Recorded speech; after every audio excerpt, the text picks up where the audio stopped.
We need climate justice. We need equity and fairness. We need system change and solutions for a better tomorrow.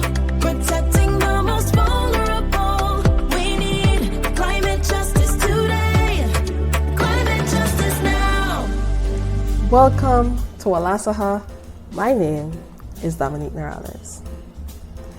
It's the curious home for the good troublemakers, the world changers, and the dream chasers. And for 2023, we are embarking on a very, very special series with the Caribbean Youth Environment Network called INBETWEENITY, the Green Pod, made possible through the generous partnership with the Clara Lionel Foundation. In this episode, we'll be talking about energy. Where does it come from? How much we use, and what is the region doing to achieve this electric goal of the green transition ambition. In part one of our episode, we outlined the practicality of the green energy transition, cited some projects in the region that can be scaled up, listened to some data, and we promised to have a discussion with our experts. And I am so honored to have been joined by one of the region's best. Here's our discussion. All right, so we can start. All right, so we are here with Miss Kristen Marin. She's, of course, from Belize, but she also works within the climate space as one of those experts and professionals, working intimately with, in Global North, really. But I know she has her heart in this side of the world and wants to see us do well. So welcome, Kristen. Thanks for having me, Dominique. Really looking forward to the conversation. Of course. So in part one of this episode of this series, we spoke about, whether or not renewable energy is a pie in the sky, whether or not we've been dreaming too big. Why is this transition, and I know it sounds like a very obvious question, but why is this renewable energy transition necessary? And the follow-up question then would be, does the Caribbean have the capacity to make this transition by that 2030 mark that we're all looking forward to? No, really, really good question. So if we take it up on a level, right, when we think about climate change and what we can actually do and who's impacted and all of that, you separate it into a few different things. So on one side, you have mitigation, meaning how do we actually reduce the carbon emissions, impacts, especially from the global north. And then from the adaptation perspective, it's all the countries and communities that are being impacted by climate change. How do they, become more resilient and protect themselves and their cultures and their homes that, they've lived in for generations. So on the mitigation side is where the energy transition comes in very strongly. It's instead of using fossil fuels and diesel and petrol in our cars and buses and tractors, how do we use clean, very good renewable energy? So mitigation is a big topic in Global North because naturally they are the big emitters. And so they're really focusing on, okay, how can we kind of separate economic growth and emissions? So you're trying to decouple that, and that's a big challenge. So renewable energy is the big story. Now, when we look at the Caribbean, it tends to be adaptation that's top of mind. Like, we're being inundated, sea level rise, drought, all of these things. So we're always focusing on, okay, how do we protect ourselves and our economies and livelihood? But renewable energy in the Caribbean actually presents a good crossover between mitigation and adaptation, because we are protecting ourselves by looking at renewable energy, because we're not then depending on neighbors. So for example, in Belize, we depend on Mexico, we depend on everyone else to provide us energy. Whereas renewable energy in our own country and region will mean that we have energy security. So it's a really interesting topic where mitigation and adaptation cross over, and it is something that we should be pursuing very strongly. Right. And, I think about, every time I talk about renewable energy, I think about Guyana immediately and this huge amount of fossil fuel that they would have discovered and continue to discover in their area. How do you make this compromise between economic growth and switching over? Because we see, okay, of course, a lot of countries have made their economic rebound and their economic history has been based on extraction. Why shouldn't we get our turn at doing that? Yeah, no, I mean, it's the politics of it now, the energy transition, and I think that's where COP28 and the future COPs will be really important in terms of if there's no additional support and financing coming in, then exactly like you've said, why shouldn't we have our chance at economic growth? So I think there's two limiting factors there, right?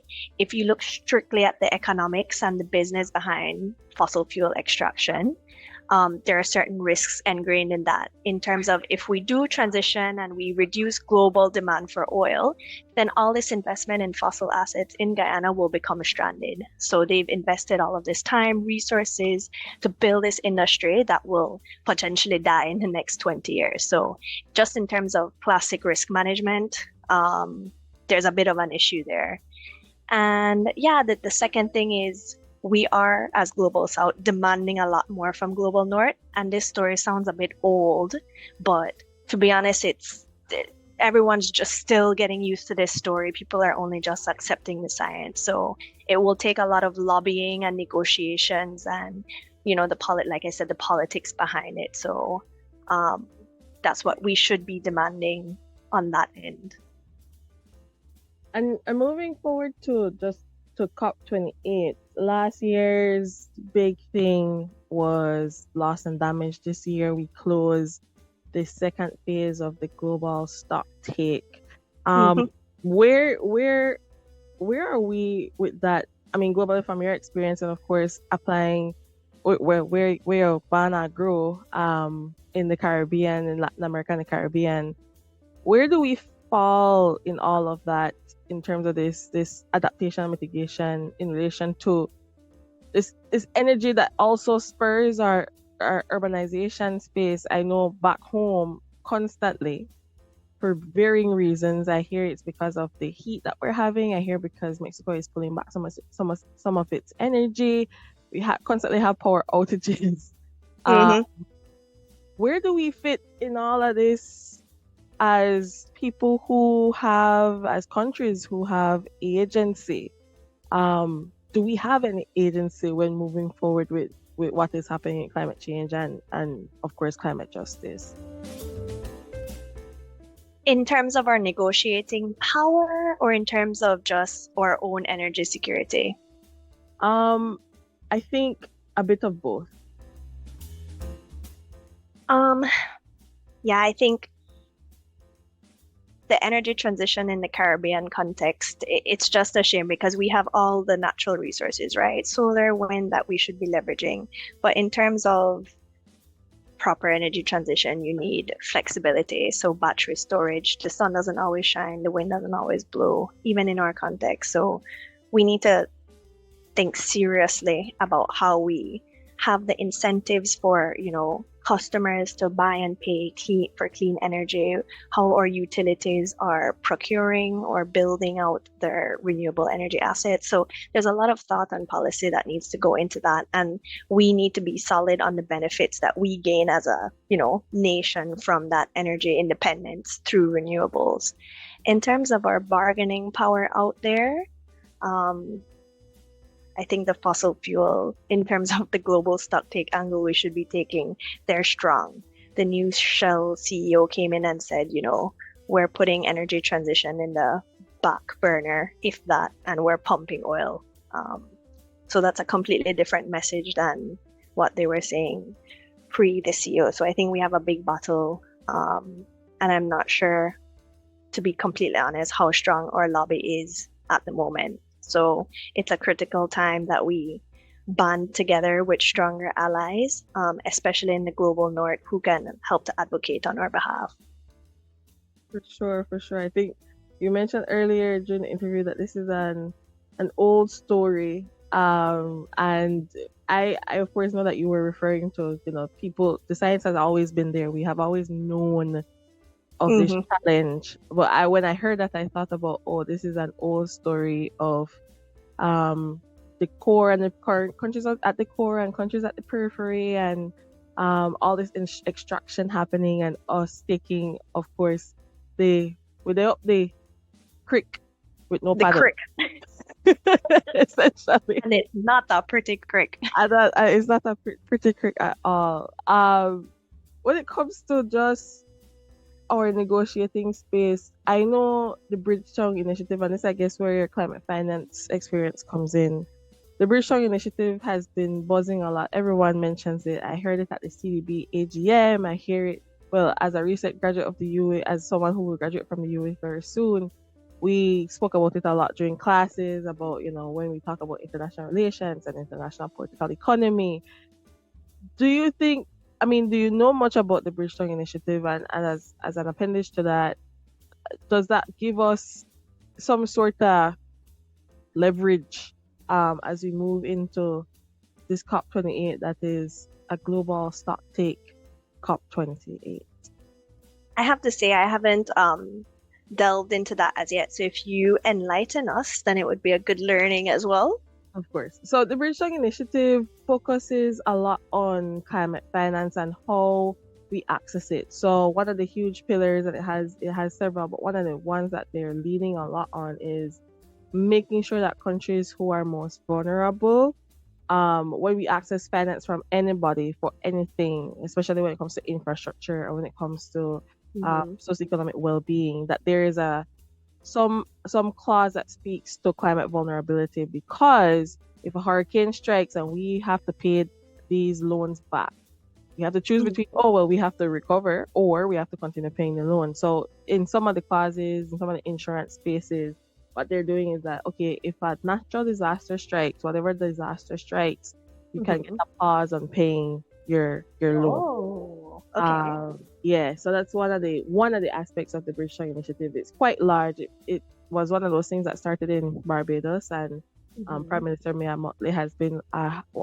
huge voice for us in the region. Of course, standing on the shoulders of people who have been doing this for a very long time. So yeah, that's a bit about the Bridgetown Initiative. I probably should put a bit of appendage on that. Yes, explain it more, comprehensively. But the Bridgetown Initiative, I think, is something we should be proud of coming from us. We were the first people to imagine that, and then of course our partners began to jump on. So that's a bit about the Bridgetown Initiative and what. Just listening to you as well, like it just shows I think climate is one of these wicked problems where we try to put a box around it and solve it and think about it, but it really is just interconnected into colonial history, economics of our whole region and the globe. And this is one of the ways that it shows itself. So how does the debt burden of a country more broadly, whether it's projects that have nothing to do with climate or it does, how climate is now impacting, how we have to think or tackle that. So yeah, I think it's really important, and obviously people in the region are looking at the challenges and coming up with innovative ways. So in true Caribbean spirit, really pioneering innovation. Always with the creativity. Yep. And I see sometimes, like, I drew the comparison earlier in the first part of this renewable energy series about, as I walked through the streets of London in March, like every corner has somewhere where I could charge my electric vehicle. In Belize, very, very different. They only did in fact, I traveled from Belmopan to Belize City yesterday, and I saw one at one of the call center parking lots. So and then I know for a fact there's one at the BL office in Belize City. Yes. So it's very few and far in between for us. And I know Barbados, for example, was having a bit of a challenge with storage of energy, because Barbados, everyone has a solar panel on their house for water heating, but and then I think there was an opportunity for people to put solar panels on their houses and sell this energy to the grid, but there was a problem just storing it. Like we didn't have the capacity to store the amount of energy that we needed, and there was an overload. The story is in the grid. Yeah. So I know that we have those little economic challenges and capacity challenges in terms of just storing our energy. But Dominique, that's not just a Caribbean problem. That's like a global, especially even in the UK.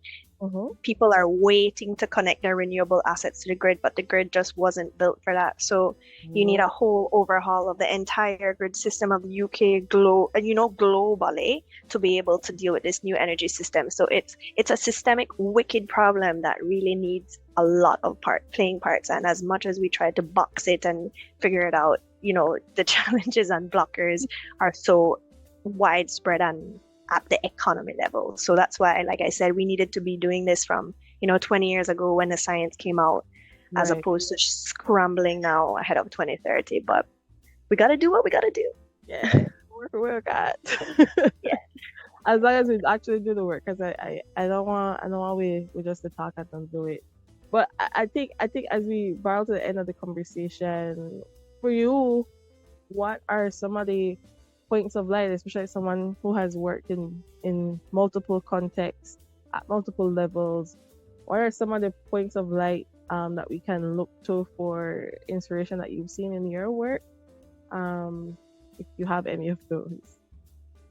Yeah, no, absolutely. Like people, so at the moment, I focus more on the corporate level as opposed to public or civil society where I previously worked. And it's really interesting. Everyone's trying to grapple with it. People are really, the conversation around it is not about, setting targets anymore. It's about, okay, how do we deliver on the targets that we've set? So I see progress. I understand, like I said, even though it's a system level change, even at the corporate level, it's a big change. But people are making moves and progress, and we just need to accelerate it. We need to find those little levers in the system where when you push it, then, create a domino effect. And so if all the young people out there who are demanding more from their employers and from their governments, I think we'll get there. It might be a bit painful if we don't move quick enough, but we'll get there. I love your optimism. And I don't want to sound like I'm not optimistic. I'm just I'm always very weary, but hopeful. I'm always hopeful. So that's where it starts. And I see young people doing great work. During the ECOSOC process, for the youth forum for ECOSOC, I would have met some great young people like Khadija Duncan from Belize, and there was another young lady from Trinidad and Tobago. I can't remember her name right now, but all these young people working in the energy sector who are saying, hey, this is something that can be done, and I am ready to support any expert and professional that says, hey, we can get to this renewable energy goal. We may get there kicking and screaming, and we may have to build some very, very tough allies, partnerships, but it can be done if we do it together. And that sounds very kumbaya-ish, but it's how we've always solved problems, right? Doing it together and sharing solidarity and being empathetic to other people's challenges, because of course global north challenges aren't the same as global south challenges. Yep.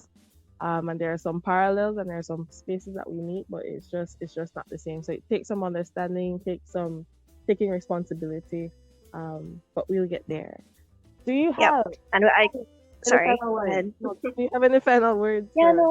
Yeah, that was my final word. Like, as much as we can get into the technicality and the politics and the economics of it, I think we just have to remember who we're trying to serve. We're trying to ensure that the local communities and, our people who have built their lives and happiness and, livelihoods around our natural resources can continue doing so. So when we think about the transition, we always have to keep them at the heart and how they will be impacted and how we, support the just transition, as we call it. Yes, for sure. Okay, so thank you very much for taking out time from your afternoon to join us. I appreciate it. Thanks, Dominique. Lovely to catch up. Of course. All right. Bye-bye. Until next time, we encourage you to read a bit more, lean into community and engage in communal learning. And of course, we hope that we were able to spur your curiosity just enough to spin you into action and make a difference in both big and small ways. Until next time, thanks for joining us here at Wallasaha for INBETWEENITY, the Green Pod, made possible through the generous partnership with the Clara Lionel Foundation. Bye. We need climate justice. We